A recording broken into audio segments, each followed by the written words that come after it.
এই কথা বলে তিন মাথাওয়ালা জলপরি তার জাদু শক্তি দিয়ে গাছের ভাঙা ডালটি সাদা সাপের উপর থেকে খুব সহজেই সরিয়ে দেয়।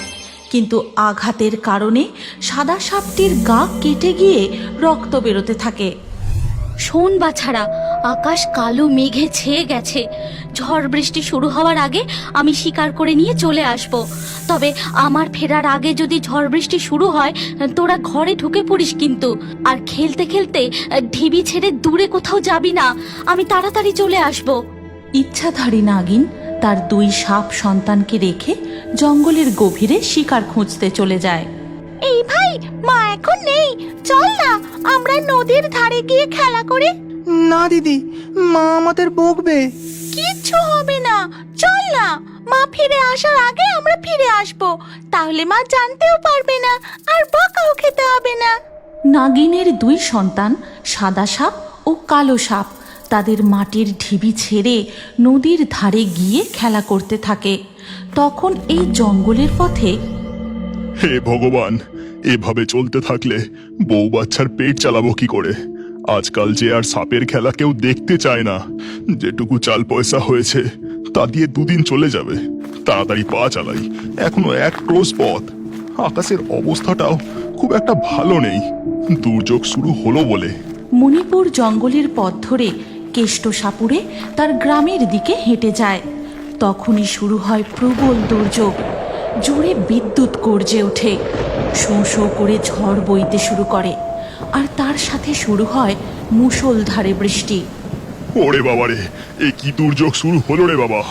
গোটা জঙ্গল যে একেবারে লন্ডভন্ড হয়ে যাচ্ছে। আশেপাশে মাথা গোঁজারও কোনো ঠাঁই নেই। এই ভাই, আমার খুব ভয় করছে। এত জোরে ঝড় বৃষ্টিতে আমরা এবার বাড়ি যাব কি করে? আমি তো তোকে আগেই বারণ করেছিলাম দিদি যে আমাদের যাওয়া ঠিক হবে না। এবার মা আমাদের খুব বকবে। ঠিক তখনই প্রবল কালবৈশাখীর ঝড়ে একটি গাছের ডাল ভেঙে সাদা সাপটির উপর পড়ে। ভাই, ভাই আমাকে বাঁচাও, আমি এখান থেকে বেরোতে পারছি না। খুব ব্যথা করছে, ভাই আমাকে বাঁচাও ভাই। দিদি দিদি তুই চিন্তা করিস না, আমি তোকে এখান থেকে ঠিক বের করে ফেলবো। তুই চিন্তা করিস না দিদি। এই কথা বলে কালো সাপটি তার মাথা দিয়ে গাছের ডালটাকে ঠেলতে থাকে, কিন্তু সে ওই গাছের ডালটিকে এক বিন্দু সরাতে পারে না। কেউ বাঁচাও, কেউ আমার দিদিকে বাঁচাও, বাঁচাও আমার দিদিকে। সাদা ও কালো সাপের করুণ কান্নার আওয়াজ নদীর জলের গভীরে তিন মাথা জলপরীর কানে পৌঁছায়। ওদিকে তখন ইচ্ছাধারী নাগিন আমাকে শীঘ্রই ঢিপিতে ফিরতে হবে। এই প্রবল ঝড় বৃষ্টিতে না জানি আমার বাচ্চাগুলো কি করছে। তারা ঢিবির মধ্যে ঢুকেছে তো?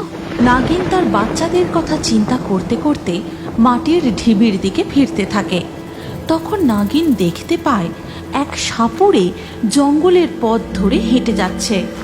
এ কি, এই জঙ্গলে সাপুড়ে আমাকে দেখতে পেয়ে গেলে তো মহা বিপদ হবে। সাপুড়ের থেকে লুকিয়ে আমাকে তাড়াতাড়ি বাসায় ফিরতে হবে। এরপর ধীরে ধীরে ঝড় বৃষ্টিও থেমে পরিবেশ স্বাভাবিক হয়ে যায়। আর নাগিন তার মাটির ঢিবির কাছে ফিরে দেখে ঝড় বৃষ্টিতে সেটি একেবারে নষ্ট হয়ে গেছে। তার বাচ্চারাও সেখানে নেই। হে ভগবান, আমার বাসা যে একেবারে নষ্ট হয়ে গেছে, আর আমার বাচ্চারাই বা কোথায় গেল? বাচ্চারা, কোথায় গেলি তোরা? ওরে তোরা কোথায় গেলি? ইচ্ছাধারী নাগিন তার বাচ্চাদের ডাকতে ডাকতে জঙ্গলের বিভিন্ন জায়গায় খুঁজতে শুরু করে। তখনই ওদিকে বাচ্চা সাপ দুটির কান্নার আওয়াজে নদীর জলের উপরে আসে তিন মাথাওয়ালা জলপরি। এ কি, এই যে দেখছি সাপটি গাছের ডালে আটকা পড়ে খুব কষ্ট পাচ্ছে। কারা তোমরা? আমাকে বাঁচাও, আমাকে বাঁচাও, আমার যে খুব কষ্ট হচ্ছে।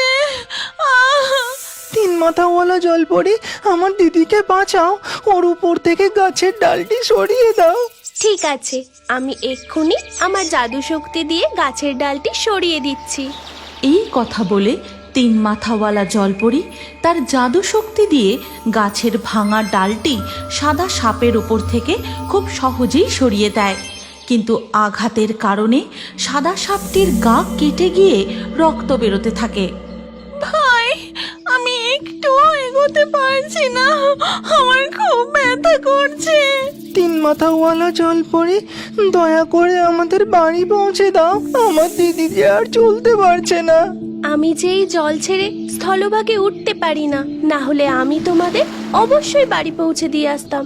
কিন্তু তোমরা চিন্তা করো না, আমি কিছু একটা ব্যবস্থা করছি। ঠিক তখনই তিন মাথাওয়ালা জলপরি ওই পথ ধরে একজনকে যেতে দেখে। ও ভাই, ভাই এদিকে একবার আসবে? ওরে বাবা, এ কি দেখছি আমি!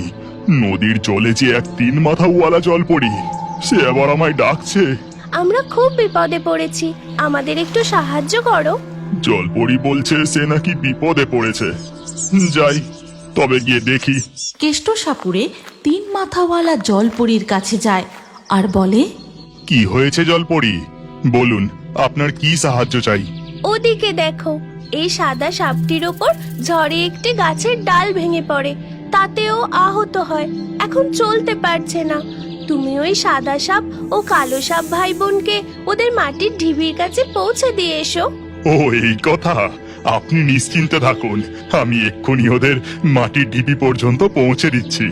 এই কথা বলে কেষ্ট সাপুরে দুটি সাপকে নিয়ে তাদের মাটির ঢিবের দিকে যায়, কিন্তু সেখানে গিয়ে দেখে তাদের মাটির বাসাটা একদম নষ্ট হয়ে গেছে, সেখানে তাদের নাগিন মাও নেই।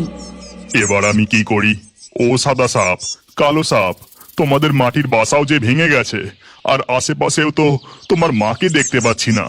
ওদিকে ইচ্ছাধারী নাগিন তার বাচ্চাদের খুঁজতে খুঁজতে নদীর ধার পর্যন্ত এসে পৌঁছায়, আর সেখানে দেখতে পায় লাল রক্তের দাগ।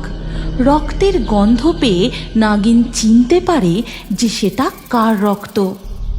আমার বাচ্চারা, আমার বাচ্চারা, তোদের সাথে কি হয়েছে? কে এমন নিষ্ঠুর কাজ করলো তোদের সাথে? আমি তাকে ছাড়বো না, আমি তাকে কিছুতেই ছাড়বো না।